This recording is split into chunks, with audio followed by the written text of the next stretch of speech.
Here's Ankit Madhira reading The Outsiders by S.E. Hinton.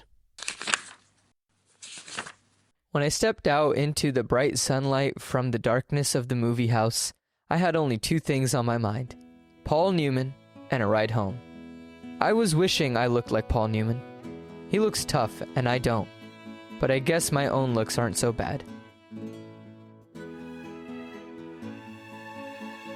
Welcome to Pages Past, the podcast where we visit the Library of Memory. I'm Jenna Buck. In each episode, I invite a guest to choose a book from their far past to read and discuss. Through conversation and close reading, we'll find new meanings in our old favorite books. And today, my guest is Ankit Madhira, an actor and a teacher and a podcaster, host of the Post Finale podcast and other wonderful podcasts. And I was lucky enough to be on Post Finale yapping about The Notebook recently.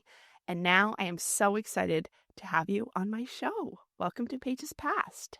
Thank you so much for having me. I'm really glad to be here. I am so excited about the book you have chosen.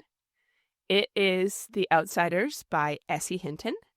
And this is a very special episode because this was also a formative book for me. And I am so excited to revisit it with you. Before we do that, we're going to rewind back to the conversation we had before we started rereading. So, Ankit, you have chosen the book The Outsiders, a middle school novel study classic. What can you tell us about your memory of your first encounter with this book? How did you come across this book? About how old would you have been? What year would it have been?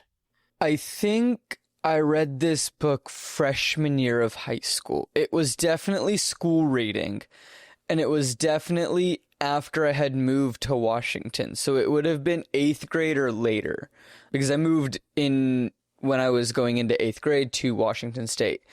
And so I want to say it was my 9th grade required reading back in 2012, 2013. Why do you think it had such an impression on you? What was it about it that attracted you? I think I just really enjoyed the story. So a big thing for me was high school, and the way that English class worked kind of destroyed my love for reading. Because of the over-analysis I felt was happening. I didn't always enjoy over-analyzing all the books, or I didn't find the books interesting that we were reading, but I just really enjoyed the story of this one. I think I connected with it because I could see myself in it.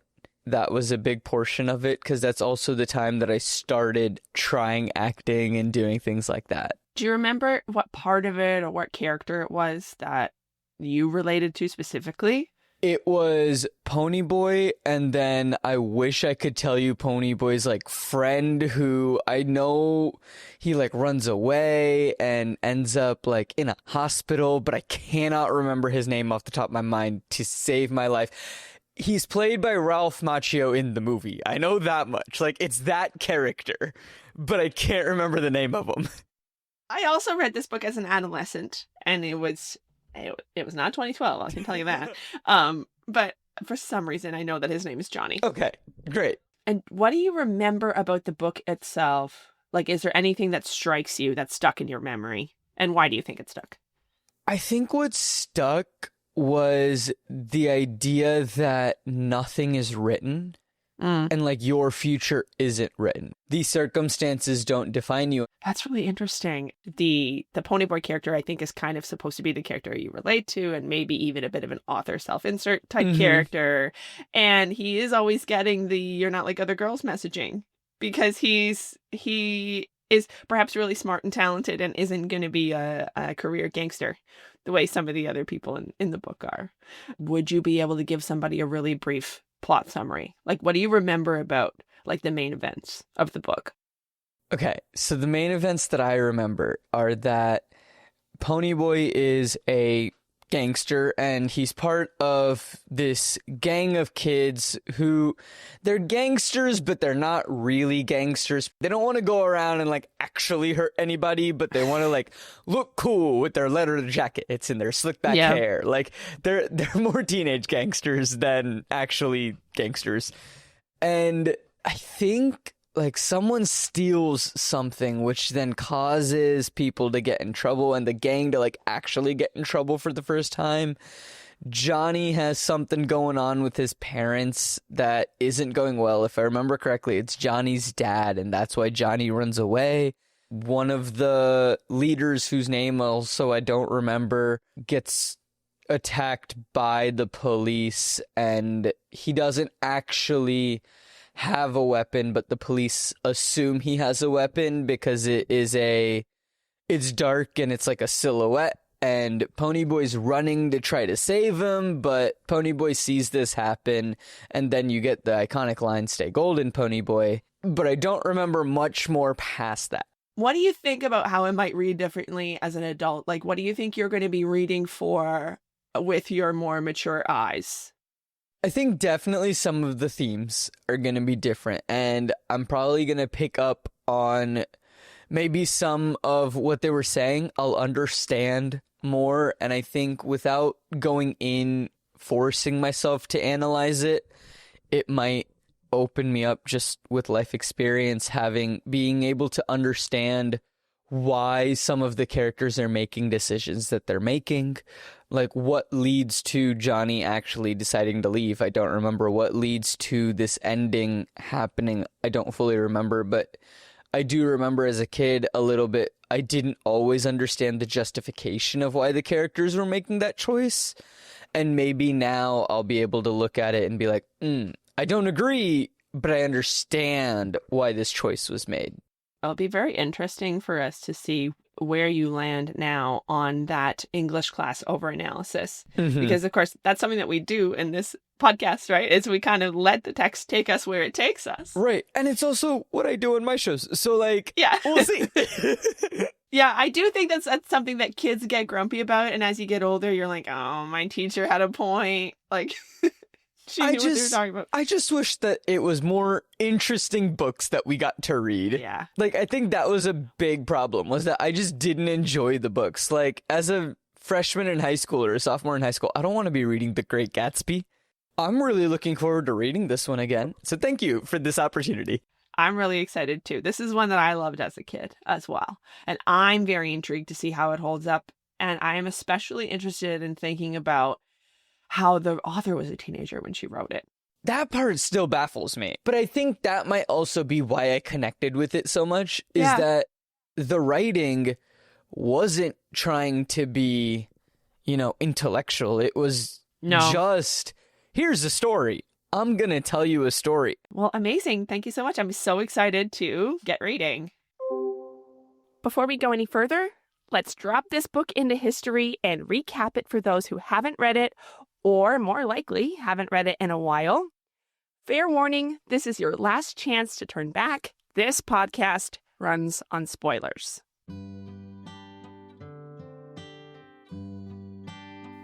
The Outsiders by S.E. Hinton is a novel published in 1967 when the author was a teenager.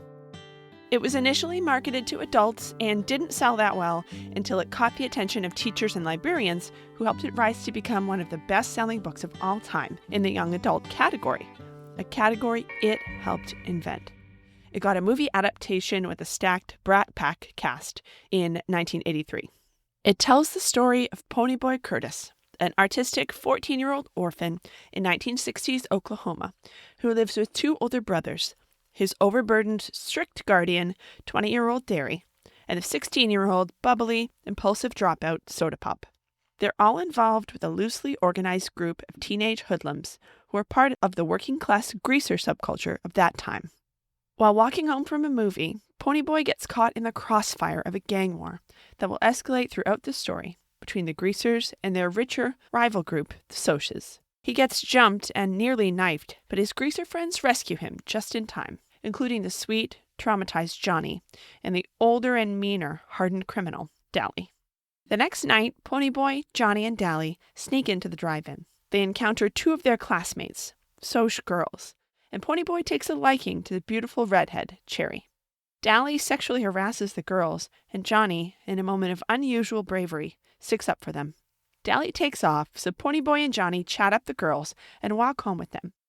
On the way home, they encounter the girls' boyfriends and learn that Cherry is with Bob, the Soc who beat up and nearly killed Johnny a few months earlier.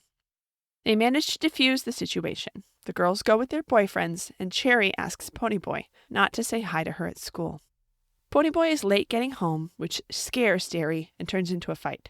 He slaps Ponyboy, who runs away and meets up with Johnny, and they go to the park. The Soc boys from earlier come back, with friends, drunk and looking for a fight. Bob holds Ponyboy's head under the water in the park fountain, long enough to almost drown him, and Johnny, panicked, stabs him with a blade, killing him. Knowing they're in serious trouble, they run to Dally, who gives them a gun and some money and instructs them to stow away on a train and hide out in an abandoned church a few miles away. They stay there for a while doing really cute stuff like reading Gone with the Wind out loud and discussing poetry. After a week, Dally checks on Ponyboy and Johnny and brings news that the gang war is in full swing, with a fight, what they call a rumble, imminent. He tells them Cherry has turned traitor and is spying on the Socs for them. Johnny wants peace and decides to turn himself in.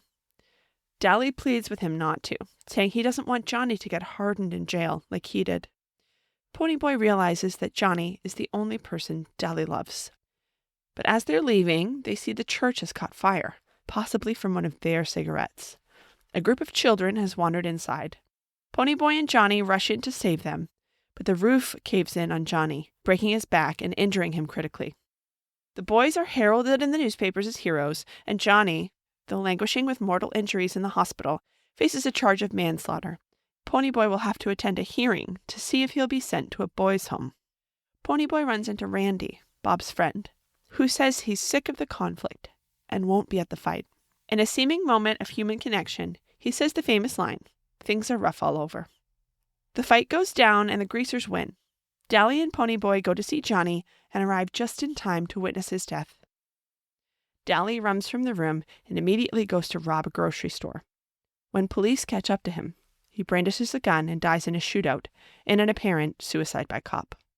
After this horrible event, Ponyboy is sick in bed for days with a fever and a concussion from the fight. He gets well physically and attends his hearing, where he's cleared of criminal charges and permitted to return to his brother's care.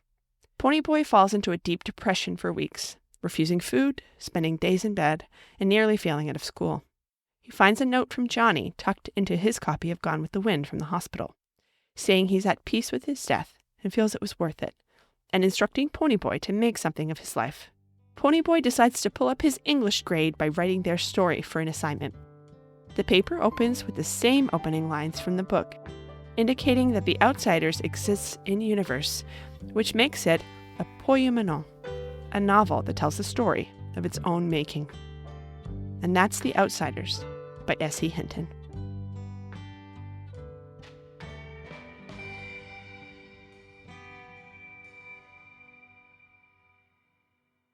So, Ankit, what is your first impression coming back to this book? How was it different for you on the reread? Did anything surprise you?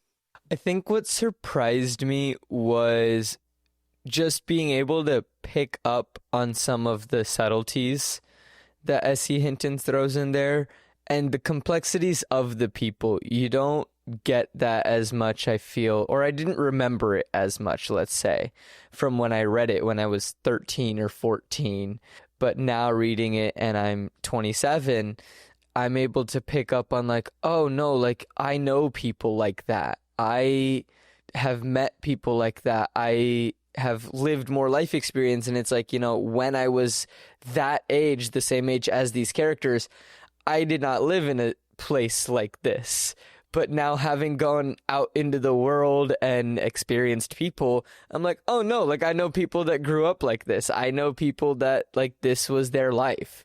I think the other thing that was very interesting to me coming back to this book was just how much I can still see myself in some of these characters. I was going to ask you about that because you told me that when you were 13 or 14, you really saw yourself in this book and specifically the character of Ponyboy. And was that your experience this time? Or did you maybe relate to a different character? I think this time I related to Johnny a bit more than Ponyboy in certain aspects. What about Johnny spoke to you? I think with Johnny, it's just, I am not necessarily the quietest person in the world, unlike Johnny. Being an actor, you tend to, be outgoing sometimes. But like just the fact that, growing up and through different experiences, I've learned like, hey, listen first and then talk. When he stands up, it means something. You said there were some things that you didn't pick up on when you were younger. What were those things that you picked up on this time? I think one of the big things that I picked up on was Cherry.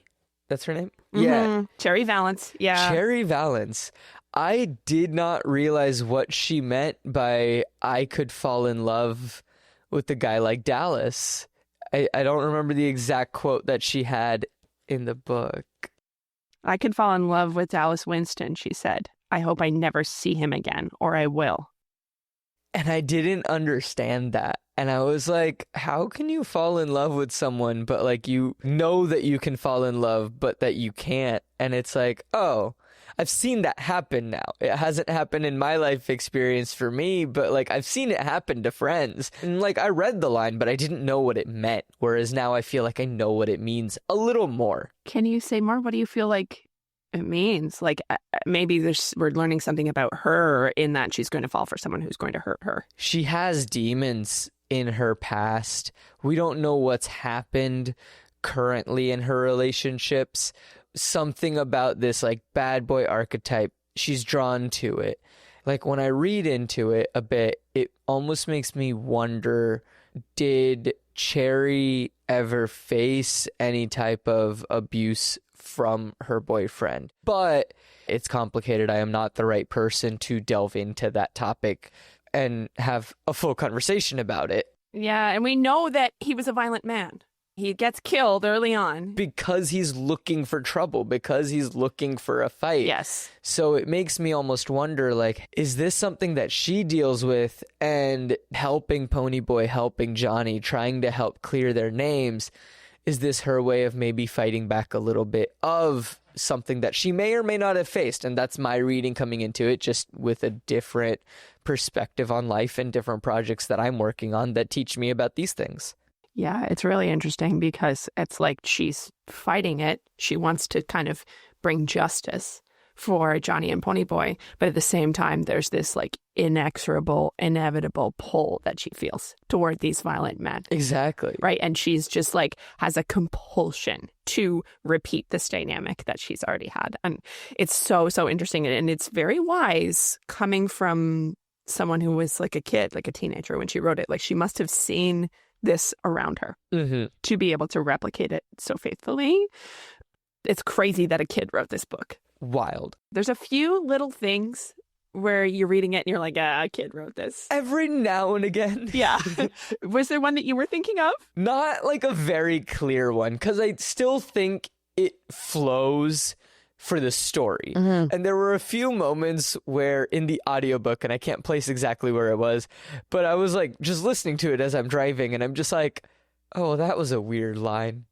All right, moving on. Like, yeah, it's not that well edited. I was noticing that this morning as well. Like, I mean, it was written by a teenager in 1967. Like, you got to give it a lot of grace. But I noticed a little bit of things that me, as a professional editor, would have probably attacked, and like a bit of repetition and stuff. But the one that really got me as like, oh man, teenager did this, was the kids' names. And that is something that like teenagers cannot resist. And with Soda Pop, it's so close because like, there's a rationale given for why Ponyboy's brother Soda Pop is called Soda, why he would have that nickname, because he doesn't drink alcohol, right? So like that makes sense, but then they throw in, oh no, that's his legal name. It's on his birth certificate, which like that just straight up would not happen. That's something a teenager would come up with. But like if it was just Soda Pop was his nickname, yes, nobody knows his real name. That's like fine. Nobody calls him his real name. Like everyone calls him Soda. It's like, all right, cool. Like sounds good. That tracks completely. Yeah, I know. That's just one thing where I was like, somebody needed to take you by the hand and be like, girl, you're 16. Let me just do this for you because it's not a good idea. But I mean, she had the last laugh. She sold so many copies of this book and it's still read and taught widely today and has not been really unseated in terms of its supremacy as a young adult novel study. it's still up there. And I was talking to, because I teach teenagers, and so I mentioned that I'm coming on this show and talking about this, and one of them was reading it right now. And like, to S.E. Hinton's credit, as much as we just ragged on the name Soda Pop, she told me that like half of her class, their favorite character was Soda Pop. Oh, that's very sweet. I mean, I have such warm feelings towards Soda, and we're going to talk about him more. I really feel that he's very neurodivergent coded, right? That he's so impulsive and he can't concentrate in school, and he's got such big emotions, you know? Like, I feel like he's got ADHD written all over him, and that gives me very warm feelings toward him, and probably makes a lot of teenagers relate to him. I would be so interested to know how the kids feel about Outsiders today, because it's getting older. Yeah. You know, it's getting more dated. It's getting more separated from their experience. And I was reflecting about that and wondering, like, is there an amount of time that could pass where this just isn't going to have any relationship to kids' current experience? But like, even though it's the early to mid 60s, stuff like this still happens. It's like, yeah, I'm gonna go hang out with my friends, and one of my friends is gonna hit on these girls, and it's gonna be awkward. Yeah. That's still gonna happen. That still happens whether you're in your 30s or whether you're 15. Like, yeah. Was there anything where it really struck you how you would remember this book versus what's in it? I don't know if you know this or you can recall, but you misremembered the inciting incident. You remembered them stealing something and then running away. Johnny killed a man. He killed a man. yeah, I completely forgot about that. Yeah. Whoops. I was very wrong. No, there is murder in this book. There's murder in this book. And, you know, another thing we talked about, because you couldn't remember very well, and I think you acknowledged that, like, you couldn't really remember it, but you remembered how it made you feel. And I really maintain that, you know, I maintain that a book can have a lasting impact on us, even if we don't remember the details, that it affects us on like a deeper level. And books have almost, like, not to be woo-woo, but a sort of mystical power that way, right? That they get kind of into your bones, like, even if you can't consciously remember what happened in the book. And you said it, remember how it made you feel. And then you said the way that it made you feel is inspired, like you could rise above your circumstances, like what Ponyboy has at the end of the book. You know, he's going to become this writer, and he's going to write his way out like Hamilton. And I was wondering if that's the feeling you had this time, or did you feel a different way? It was a bit of both. I definitely still felt you are allowed second chances, and you have a way, and if you believe in yourself, you'll be able to break away from whatever your circumstances are if that's what you feel like you want to do. This is an option for you. And maybe that's not what you want to do, and that's okay. And that's something that I realized more this time with looking at characters like Soda Pop, looking like characters like Dally, where it's like, hey, they're very comfortable in the life that they're living. They're okay with it. I think Soda Pop has a line in the book where he's saying something along the lines of, they're having an argument, and he's like, look, with your brains and your grades, we can get together enough money to send you to college. You can get out. I was never smart enough. That's okay. I like working with cars. Yeah. Like, I love that, but that's good for me. That's not good for you. And that's what he's telling Ponyboy. And I read it more of like, not everyone is always trying to break out of their circumstances. Sometimes people are very happy with their lives, and as long as you're happy, that's what matters. I just felt more, I guess, like remorse. I didn't remember it ending so abruptly. Like, I just remembered it ending with the death at the end where he gets shot. I didn't remember the whole Ponyboy is then dealing with it. His grades start to slip. He writes this as a assignment. Like, I didn't remember that whole sequence of events. So I didn't remember that the last 2 chapters of this book even happened. He goes into depression, you know, in grief. Yeah. And again, it's such a real feeling. I think that's a reason that this book is still going to be relevant, because it's still things that kids and adults and humans just feel, whether they like it or not. it's gonna happen to him. You're going to have to deal with grief at some point in your life. He's dealing with it early with the passing of his parents, with the passing of two of his very close friends, if not one of his best friends. Like, he's dealing with it very early, but everyone's going to have to deal with it at some point in their life. I wish we didn't, but that's the nature of life. It's so true to life for him to sort of slip into this long-term doldrums after this death. Yeah. The representation of death is very real, and I've, recently been at deathbeds, thankfully, with elderly people who are dying after a long life, but the representation of death as this like long, horrible grind, and then you are in a doldrums for a while that you have to shake yourself out of. And I thought that was so vivid, and the way he shakes himself out of it is through creativity. It's through writing. And there's this cute little swing back where you swing back to the beginning of the book, and you see that he's writing The Outsiders. Yeah. And it makes so much sense of like why you're in first person the entire time. Yeah. But I think when you get to that end and you hear these last few lines again, and it's just come back to the beginning of the book, you're like, oh, that gives the whole book a brand new meaning.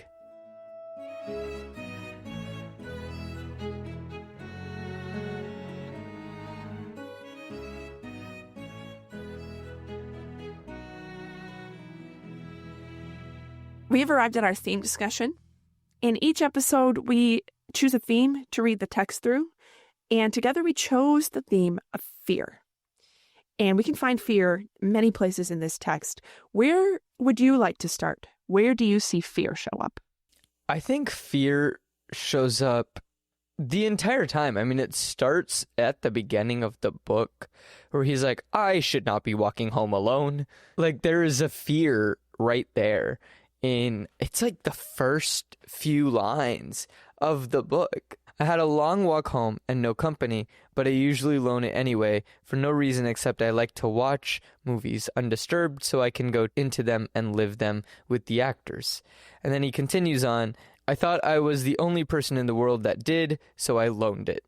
And just the fact that like he's alone, but then he's also like in that paragraph just like, I don't really want to be alone, but I'm the only person that likes it this way, so I am.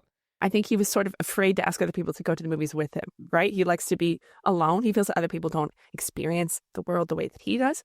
And then we find out really quickly that fear was unfounded because he gets kind of jumped on the way home and his gang brothers rescue him.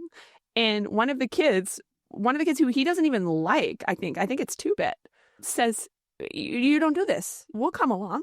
You make sure you ask us, like, dude, I'll and we'll come with you. He's Yeah. not alone. He only perceives that he is, right? Which I think is really kind of sweet and tells us a lot about him and his sort of self-concept, which is that he feels very alone. He feels very unloved, but he's not. He is a beloved kid brother of this gang. Yeah. And he's the kid brother of everybody in this gang. Yeah, I think it's so sweet. I do want to talk about Johnny's fear because I think that Johnny's fear drives him and that he probably even has, like a little PTSD. I don't even think it's a little. I think like it is very much he experiences PTSD. Like, yeah. And he's so afraid of losing the little family that he has. And we hear that Johnny would never have known love or affection without his gang family, which is such a sad thing to say. And also, I think he's so fearful of losing that it drives him to do some not very smart things, like overreact a bit and kill this boy. He's just so afraid of losing Pony Boy. You don't think so? But I don't think he really overreacts there. Because, I mean, if he didn't act, Pony Boy wouldn't have made it. That's definitely what the text wants us to think. But I think his fear in that moment actually subsides. I think that is a moment where Johnny is not driven by fear. Really? I think that is a moment Johnny is driven by love.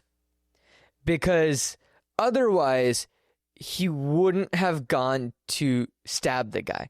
And I don't think Johnny went in to hit him with the knife in an attempt to kill him. I think he went in probably, and like it's not clear in the text, but he probably went in with just I need to get them off of Pony Boy. Yeah. And then in the tussle, the guy got killed.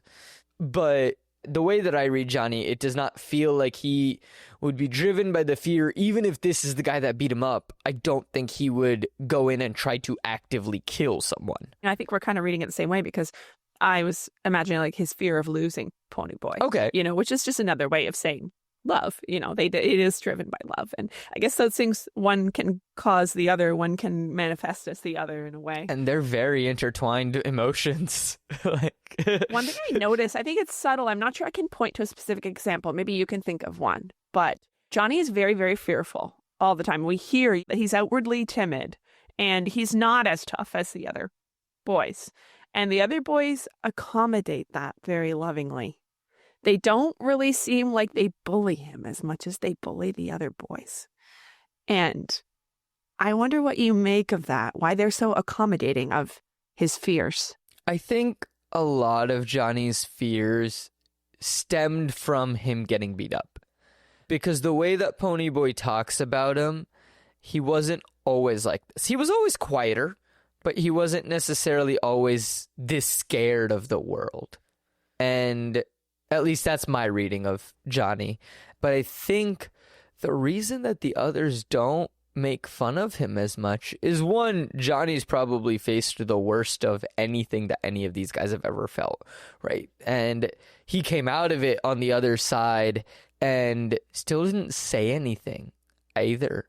So, like, he has strength, but just in a different way. His strength is not physical prowess like it might be for most of the other greasers, but his strength is more his mind and being able to analyze things and understand things. But also, I think Johnny is often the voice of reason a little bit in the first half of the book. He's the one that tells Dallas to cut it out with the girls. Johnny has power and Johnny has strength. It's just not physical. And they do respect it. Yeah. They listen to him. I think, like, in time, he would become kind of the leader and the one that's kind of calling the shots from, like, the back and, like, making sure that everyone is safe and making sure everyone's okay. It's like, hey, I know that I'm not the biggest guy, but I can see the bigger picture. And I think that's where Johnny's strength lies, is that he can see the bigger picture more than the others can. It's so sad because as you're speaking, I'm thinking, he actually has leadership qualities. That people respect him and they do as he says. And he does that without threats of violence and without those outward displays of like intense macho masculinity that the other boys have. And it's even sadder now to think that he died before he was able to like fully step into that leadership. And you could imagine that the group could have a really different dynamic with Johnny at the helm. And that's so sad that he didn't get to realize that. Another place where we see fear and we see them defy fear is when they go in to rescue the kids from the church. And that's Johnny. Oh, yeah. Just silently walks in with Ponyboy. He doesn't even notice he's there, right? And he's just there. He just comes in. Johnny just goes in. Doesn't even think about it, right? And then Ponyboy's like, wait, what? Okay. We're just doing what needs to be done. And maybe that's one of those things that people who are traumatized do, is that they're a little bit less alarmed and thrown off when something really bad happens. They are expecting it. I think another thing is you get it more in Johnny's character from the get-go of his, I'm not the big macho, but I still care about my friends and I still care about people. I think a big thing there is that it's never said, but I think Johnny knows that it is his fault. They started the fire. And so he's going to go in and do his part to save the innocents that are stuck in a situation because of him. We hear from Ponyboy, he says that when they're in the church, I should be scared. I thought with an odd detached feeling, but I'm not. The cinders and embers begin falling on us, stinging and smarting like ants. Suddenly, in the red glow and the haze, I remembered wondering what it was like in a burning ember, and I thought, now I know it's a red hell. Why aren't I scared? Why isn't he scared? I think he's not scared because he has a purpose. I think people get scared a lot when they don't know what is going on, what is going to happen. We're scared of the unknown. And that's okay. Like, I am too. Like, don't get me wrong. So many days where I'm sitting here and I'm like, I don't have a job. I'm just like, I don't know what I'm doing with my life. But I think like in that moment, yeah, you're in a scary situation. But it is very clear that your task at hand is get these kids out of this burning building, right? Like, that's all you're worrying about. We were talking about, you said something about, people are afraid of the future, afraid of change, and that you're also afraid of that. And that leads me into my kind of next question, which is around Dallas Winston. He's, to me, the character that's the most interesting in this book, the most tragic.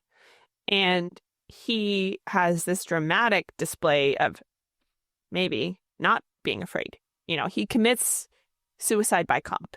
He's not afraid of being shot. He's not afraid of being killed, which is, to me, betrays a very, very profound fear, because someone who wants to die, they're afraid to be alive. They're afraid to continue living. And I read it as a sort of act of despair, that he's afraid of the future. He's afraid of life without Johnny. He's afraid of the other gang members growing up and leaving him, and he doesn't really know how to do anything other than be a gangster. That's how I read it. But I'm wondering how you read it and what you think Dally is afraid of, if anything. I think it's very similar to how you're reading it. Is he's scared of the future. He's scared of just what are the possibilities. And I think with Dally, it's also, Johnny, as Ponyboy says in the story, Johnny's the one person that he loved.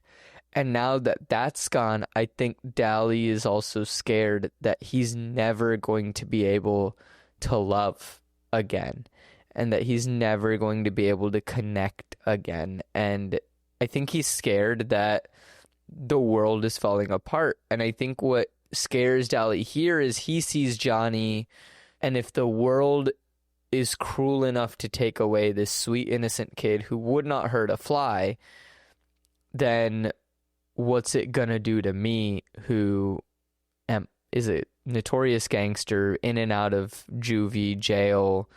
Like, yeah, what's it gonna do to me? I'm glad you brought up jail, because something that I noticed that obviously would have completely flown over my head reading this as a young teenager is the historical context here and the pervasive fear that all the boys have, which is the fear of institutionalization. And we hear so many versions of this. The biggest boogeyman in this text, aside from the socias, is the boys' home. The boys' home is this terrifying prospect, this fear of these institutions, these 20th century institutions that, were terribly abusive and tore families apart and were so bad for children and for youth. And I learned from doing a podcast with Jennifer Stimson, who's the young adult author who writes under the name Jennifer Eccles, who encouraged me to read the text in the context that it would have been seen in at the time, and that there's lots of things that would have been obvious to the readers of the time that are not as obvious to us. And this was one of the things where I was like, oh, this is, a historical document, and I don't know that kids would pick up on this now. And I just wondered what you thought about that, and also if there's any other fears that you see in this book tied to time and place.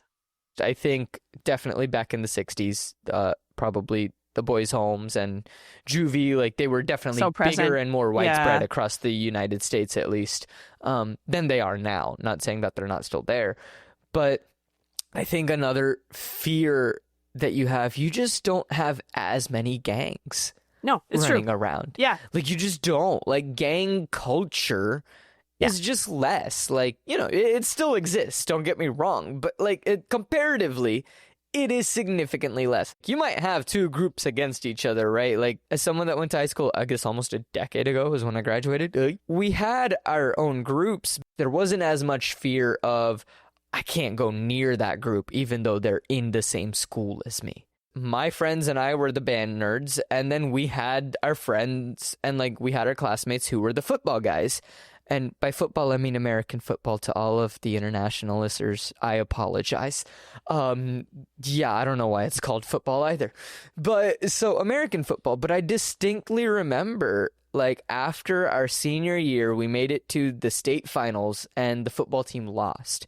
Oh. And I will never forget the football team coming off And instead of going straight to the locker room, they came by and gave the seniors or some of the seniors in the bands hugs and high fives and just thanked us for being there with them for the entire 4 years, because we were at every single game being in the pep band. I didn't have their phone number. Like, I can't call them outside of school. Yeah. Like, it is, I will see you in English class and I will see you in English class, and that is it. Like, that was the extent of the friendship. That's it. Yeah. But the fact, like, they still came out of their way to come do this, and it was like, that meant a lot, because it was like, we've been through this journey with you for 4 years, just on the other side of it. And so, like, I definitely think, like, that is another thing that's lost a little bit, is the sheer fear that you have of the other groups that you might see at school, which you might not see as much, thankfully, anymore. How serious these divisions were, and were treated as very inherent, uncrossable, and enforced with violence too, right? I mean, Cherry says it. Ponyboy, if I see you at school and I don't say hi, please don't think anything of it. Right? It's not, I don't like you. Like, you're cool. Like, I like you as a kid. Like, you know, you're a fun person to hang out with, but I cannot say hi to you at school because I will be ostracized for it.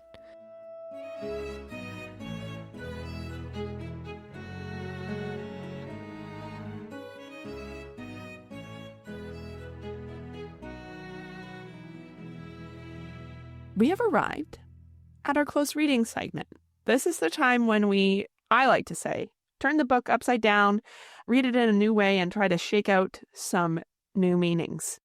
And you've chosen 2 passages here. First, we have a scene where Johnny and Ponyboy discuss a poem.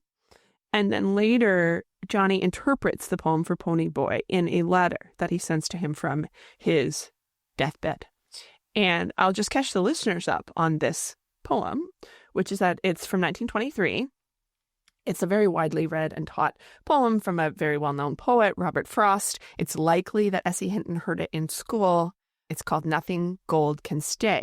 And because I'm obsessed with this stuff, I did have to look up, you know, the time span. And it's true. More time has passed between now and The Outsiders being published than The Outsiders being published and that poem being published. Okay. I don't know, I love stuff like that. I don't know why I love thinking about it, but I do. Yeah, that's wild. Yeah. I wouldn't have processed that. Because I think of the 1920s as essentially ancient history, but the 1960s as kind of tangible to me. You know, my parents were born in the 60s. Yeah, it's been 40 years since between the poem coming out and this book being written. And now it's, 60 years? Almost 60 years between the book being written and now? Yeah. Okay. So they were closer to Robert Frost than they were to us. Well, we're still talking about them both. We're still talking about them both. We are. And they're both 20th century. And I was thinking we could each read one of the passages, and we will do that in a moment. But first, I wanted to ask you why you chose these passages. I think what made me want to do this was it's the iconic line that is said, and I had it wrong. I had remembered Dallas being the one to say, "Stay golden, Ponyboy." And when I was reading it, I was like, no, it's Johnny. I think that's the big reason of why I chose it, is because Johnny's letter helps Ponyboy across that final threshold of his grief. That's so sweet. So I will read you this passage.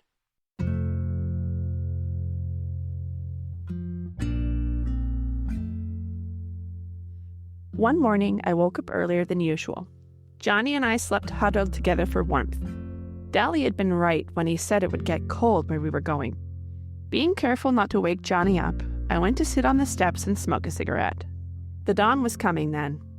All the lower valley was covered with mist, and sometimes little pieces of it broke off and floated away in small clouds.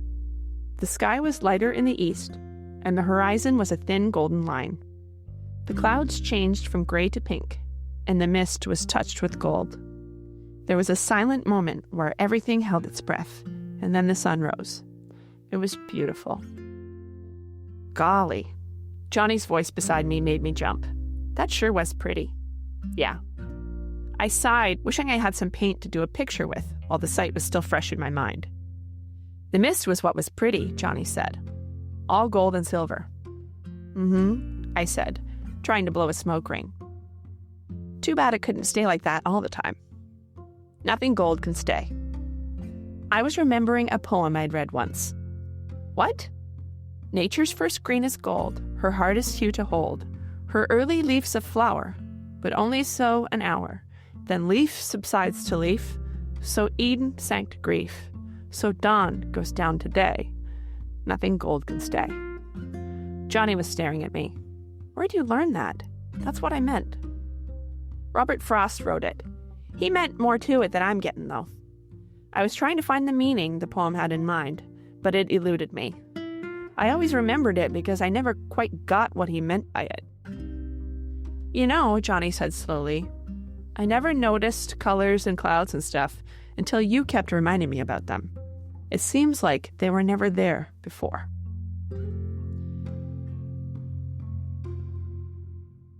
There's the first passage. Would you like to read for us the second passage?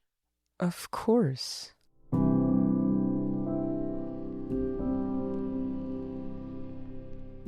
Johnny left you his copy of Gone with the Wind. Told the nurse he wanted you to have it. Ponyboy, I asked the nurse to give you this book so you could finish it. It was Johnny's handwriting. I went on reading, almost hearing Johnny's quiet voice. The doctor came in a while ago, but I knew anyway. I keep getting tireder and tireder. Listen, I don't mind dying now. It's worth it. It's worth saving those kids. Their lives are worth more than mine. They have more to live for. Some of their parents came by to thank me, and I know it was worth it. Tell Dally it's worth it. I'm just gonna miss you guys. I've been thinking about it. And that poem. That guy that wrote it, he meant you're gold when you're a kid, like green. When you're a kid, everything's new. Dawn. It's just when you get used to everything that it's day. Like the way you dig sunsets, Pony. That's gold. Keep that way.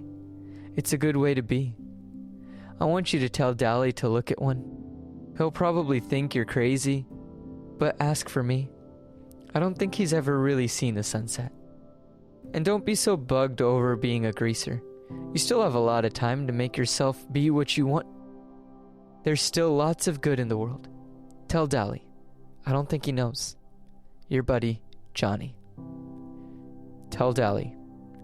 It was too late to tell Dally. Would he have listened? I doubted it.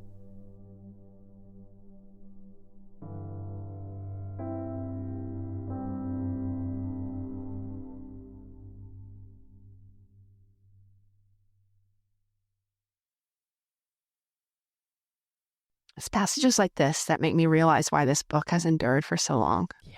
This is so vivid and so sad.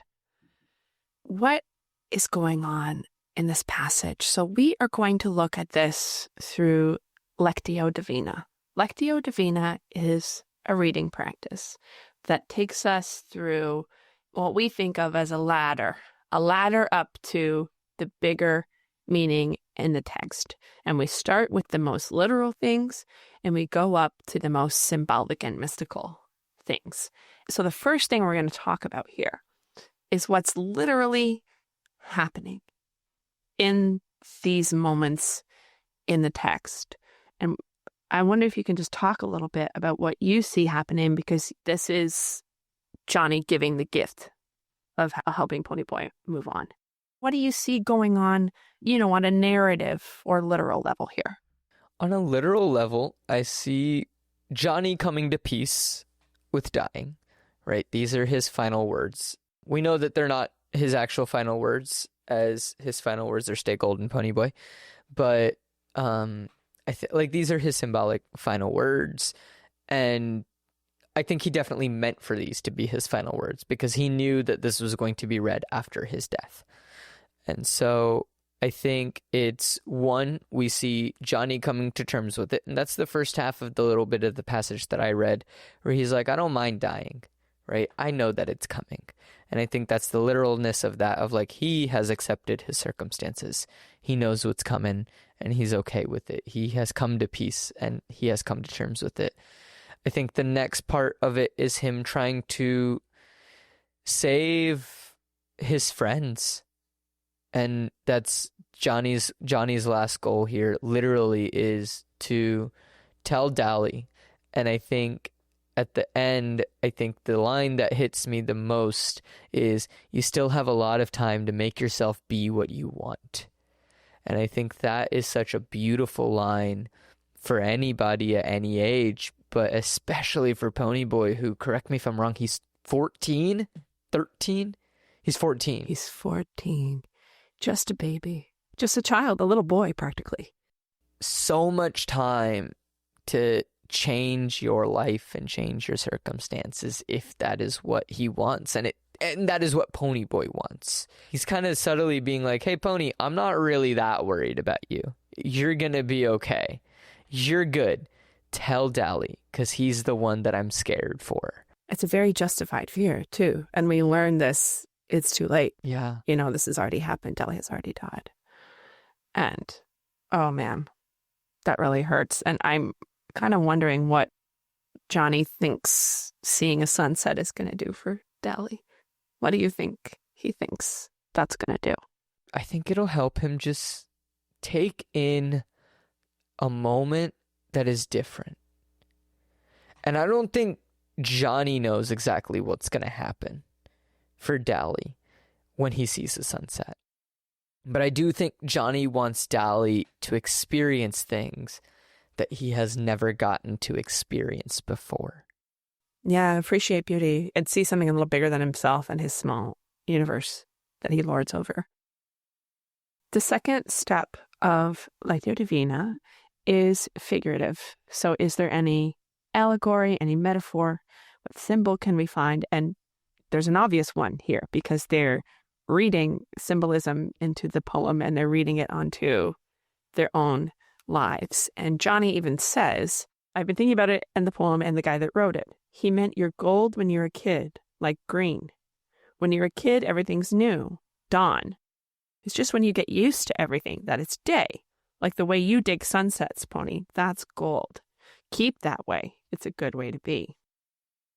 And we heard earlier that Ponyboy was puzzling over the meaning of the poem and that he wasn't sure how he was supposed to interpret it.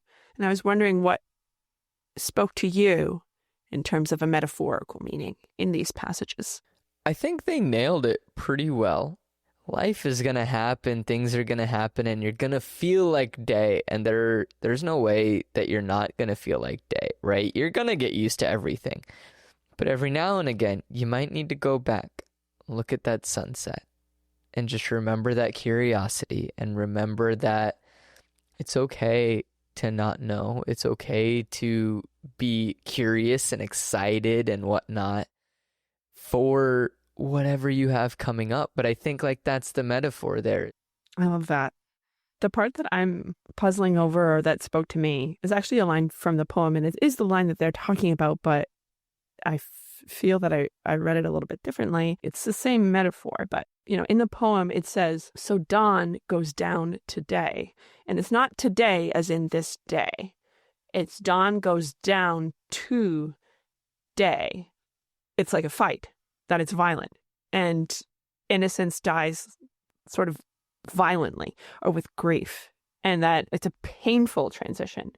And kind of imagining Ponyboy's, you know, he's going through this depressive episode. He's going into this experience of grief and pain as a little boy and coming out at, you know, dawn goes down, you know, innocence goes down. And he comes out as day, as like a grown man, but maybe with some of that still like youthful innocence that you were describing still with him, even though he's changed, even though he's lost something, the dawn is still dawning. The third step of Lectio is reflection. And this is where we ask the question, how does this text speak to you and your life? Where do you see something that reminds you of you or your journey? So many times have I read things and I'm just like, what do they mean by this?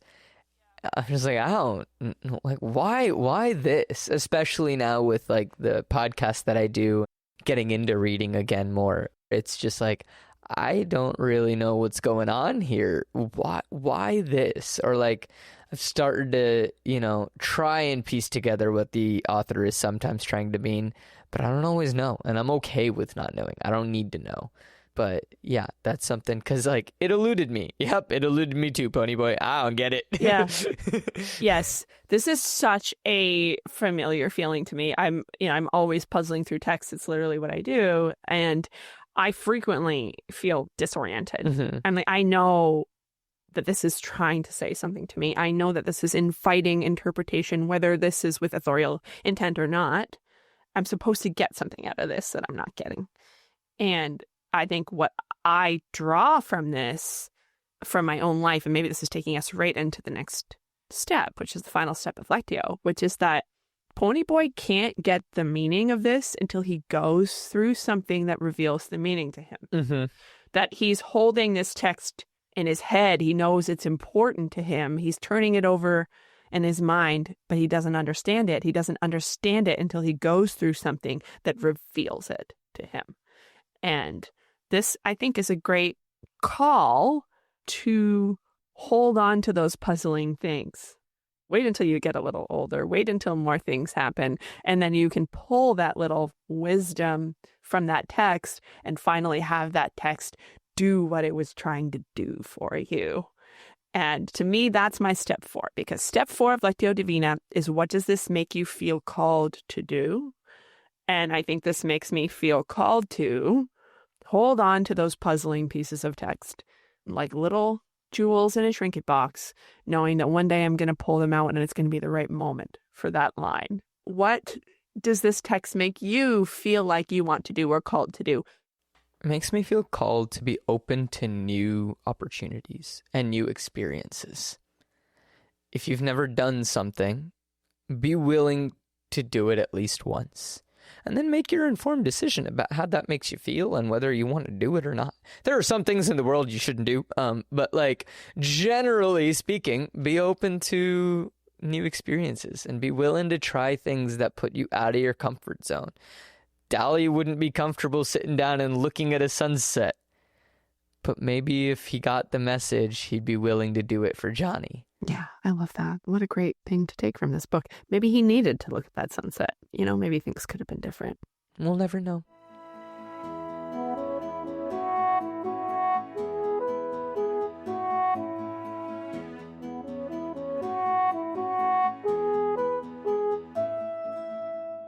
So we're nearing the end of our time together. It's time for our closing questions. Think back to 13-year-old Ankit, who first read this book. What do you think he took from it compared to you? I think 13-year-old Ankit would probably be proud of what has happened and the fact that, like, I can look at it from multiple angles, but also still understand at the core of it, it's a fun story. Like, just enjoy the story. Yeah. You don't need to overanalyze it. So we're going to hang with 13-year-old Ankit a little bit longer, because this question is past life homework. If you could rewind, time travel, find 13-year-old Ankit, put something into his hand, a book, a text, something, what would you like to hand him? I think I would probably hand 13-year-old Ankit the sequel series of Heroes of Olympus. Because I never read that. I read the Percy Jackson series when it was coming out, but I never read the Heroes of Olympus series. And I think I would go and hand him that, because 13-year-old Ankit loved Greek mythology, loved history, and loved getting lost in worlds. But I think just high school killed my love for reading. Like, flat out, like, that's what happened. And I didn't find that love for reading until I was honestly living in London.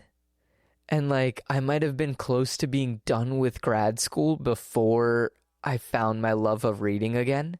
Wow. And I would go hand him that book in the hopes that it would not take him 10 years or 11 years to get back into reading. Because that's also the book series that helped me come back to it. Yeah. Back to reading. What a great gift that would be. Another 10 years to read. Yeah. Yeah. Because that's the book series that like got me back into reading properly in about 2020 when the pandemic hit, because I had nothing else to do. Excellent answer. No bigger compliment to an author.